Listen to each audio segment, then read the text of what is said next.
Hello everyone, मैं हूं आपका दोस्त अर्जुन और आज एक और नॉलेजेबल, नीडेबल और राइट इंफॉर्मेशन के साथ आपके साथ हूं। आज की जानकारी लेने के बाद आप अपने आप में खुद डिसाइड कर पाओगे कि हमें खाने में से कौन सी चीजें ज्यादा खानी है और कौन सी चीजें कम खानी है। उसके बाद आप इसे फॉलो करते हो तो आप ये भी जान पाओगे कि आप अपनी हेल्थ को जिस लेवल पे रखना चाहते हो आप उस लेवल पे रख सकते हो। तो आइए स्टार्ट करते हैं। तो आज का हमारा टॉपिक है कि खाने में आप कुछ भी खाओगे आपको 4 प्रकार के फैट ही मिलेंगे। चाहे आप 10 तरह की चीजें खा रहे हो लेकिन उनमें से फैट केवल 4 प्रकार के ही है। तो सबसे पहला फैट है उनमें सैचुरेटेड फैट। सैचुरेटेड फैट वो फैट होते हैं जो हाइड्रोजन प्रक्रिया से बनते हैं। ये फैट रूम टेम्परेचर में भी एकदम ठोस रहते हैं, मजबूत रहते हैं, यानी कि पिघलते नहीं हैं। उसी तरह ये बॉडी टेम्परेचर में भी इतनी आसानी से नहीं पिघलते हैं। ये हमें मिलते हैं डेयरी प्रोडक्ट से, ये हमें मिलते हैं नॉन वेज प्रोडक्ट से, ये हमें मिलते हैं चॉकलेट और बिस्किट के प्रोडक्ट से, और ये हमें मिलते हैं कुछ वनस्पति ऑयल से। डेयरी प्रोडक्ट में जितनी भी फुल फैट की चीजें हैं उनमें से हमें मिलते हैं फुल क्रीम दूध, फुल क्रीम पनीर या घी, बटर और भी बहुत सारे प्रोडक्ट्स इस रेंज में हैं जिनमें सैचुरेटेड फैट पाया जाता है। उसी तरह नॉन वेज में भी ये रेड मीट में और चिकन में ये सैचुरेटेड फैट पाया जाता है, और बहुत सारे प्रोडक्ट्स की ऐसी रेंज है जिनमें सैचुरेटेड फैट मिलता है। उसके बाद ये वनस्पति ऑयल में आपको नारियल तेल में और ताड़ के तेल में ज्यादातर मिलते हैं।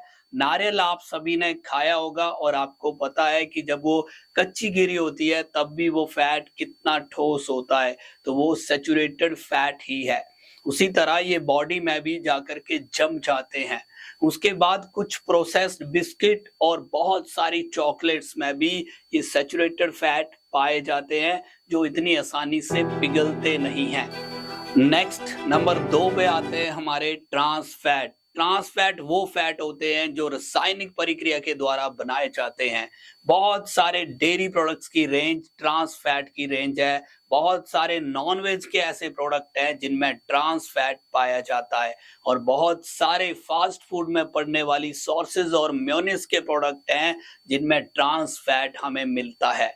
ट्रांस फैट और सैचुरेटेड फैट ये दोनों बॉडी के लिए हार्मफुल होते हैं, हमेशा एलडीएल कोलेस्ट्रॉल को बढ़ाते हैं और हमारे हार्ट को बीमारियों का अड्डा बनाते हैं। अभी हमारे देश में रिजल्ट्स आपके सामने हैं, 50 से 60% लोगों का वजन बढ़ा हुआ है, वो सब ट्रांस फैट की ही देन है। हार्ट प्रॉब्लम की आज जितनी भी लिस्ट बन चुकी है, चाहे आपका बीपी बढ़ना हो, चाहे आपकी एंजियोग्राफी होनी हो, चाहे आपका एलडीएल कोलेस्ट्रॉल बढ़ा हो, चाहे आपके हार्ट में कोई स्टंट डलना हो, ये सब ट्रांस फैट और सैचुरेटेड फैट की ही देन है, क्योंकि उसमें बैड कोलेस्ट्रॉल ही कहीं ना कहीं ब्लॉकेज करता है आपकी आर्टरीज को, जिसकी वजह से आपको स्टंट डलवाना पड़ता है। तो अब आप सोच रहे होंगे कि खाने में आखिर ऐसा क्या खाएं जो हमारे हार्ट को हेल्दी रखे, या इसके अलावा हम क्या खाएं। तो 90% लोग ये नहीं जानते कि कुदरत ने कुछ ऐसे बहुत सारे फैट्स दिए हुए हैं जो हमारे हार्ट को हमेशा हेल्दी रख सकते हैं। तो इन 4 में से 2 प्रकार के फैट ऐसे हैं जो हेल्दी फैट हैं। तो नंबर 1 पर आता है आपका mono unsaturated fat. Mono unsaturated fat ऐसे फैट होते हैं जो हमेशा हार्ट के लिए हेल्दी रहते हैं। ये कुछ पौधों और नट्स के द्वारा हमें मिलते हैं, जैसे आपका एवोकाडो ऑयल या जैतून का तेल है। उसके बाद आपका मूंगफली का तेल, पीनट ऑयल भी जिसे बोला जाता है, आलमंड ऑयल, बादाम का तेल, और भी बहुत सारे ऐसे नट्स हैं जिनमें से हमें ये ऑयल मिलते हैं। इनका काम रहता है हमारी बॉडी में सेल्स का विकास करना, पोषक तत्वों को एक सही जगह तक लेकर जाना, एलडीएल कोलेस्ट्रॉल्स को कम करना और एचडीएल कोलेस्ट्रॉल्स को बढ़ाना। उसके बाद इनका काम है बॉडी को विटामिन ई प्रदान करना, जो हार्ट के लिए बहुत अच्छा विटामिन माना गया है। हेल्दी फैट में नंबर 2 पर आते हैं poly unsaturated fat. Polyunsaturated fat ऐसे फैट होते हैं जिन्हें हमारी बॉडी नहीं बना सकती। इन्हें हम खाने पीने की चीजों में से और कुछ सीड में से ही प्राप्त कर सकते हैं। इसका बेस्ट सोर्सेज साल्मन फिश मछली के तेल में पाया जाता है, ओमेगा 3 और ओमेगा 6 के नाम से। उसके बाद ये सोयाबीन ऑयल में भी हमें मिलते हैं, सनफ्लावर ऑयल में भी ये पाए जाते हैं। उसके बाद ये पंपकिन सीड कद्दू के बीज में भी पाए जाते हैं। उसके बाद ये वाटरमेलन सीड तरबूज के बीज में भी पाए जाते हैं। और भी बहुत सारे सीड्स की ऐसी रेंज है जिनमें ओमेगा 3 और ओमेगा 6 हमें मिलते हैं। इसका काम रहता है हमारी बॉडी में नए सेल्स का निर्माण करना, बॉडी में से एलडीएल कोलेस्ट्रॉल्स को कम करना, एचडीएल कोलेस्ट्रॉल्स को बढ़ाना, और दिमाग के काम में ये न्यूरोट्रांसमिशन और न्यूरो इन्फ्लामेशन के लिए बहुत ज्यादा जरूरी होते हैं।